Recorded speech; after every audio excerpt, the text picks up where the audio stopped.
Ale CCZ, czyli Czas Coś Zrobić. Ja mam na imię Marcin i zapraszam na dzisiejszy odcinek, w którym zbudujemy mały regał, organizer na warzywa, owoce i nie tylko. Ale jak to będzie wyglądać, zobaczycie w dzisiejszym odcinku, więc szkoda gadać, bierzemy się za robotę.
Słuchajcie, tutaj widzicie jedną z półek sklejonych. Zostało mi jeszcze 3 do sklejenia, troszeczkę do przeszlifowania.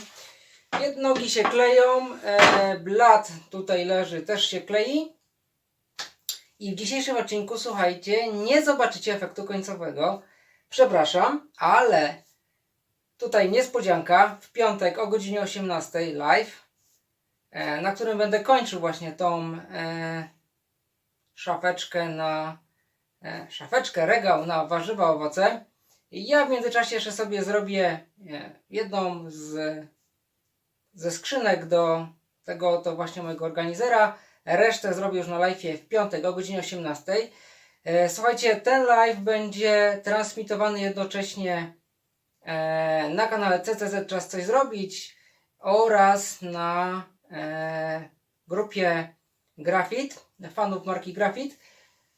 I na tym live'ie mam nadzieję, że się uda, że będzie przedstawiciel grupy Graphite, marki Graphite, który będzie odpowiadał na Wasze pytania związane z tą marką.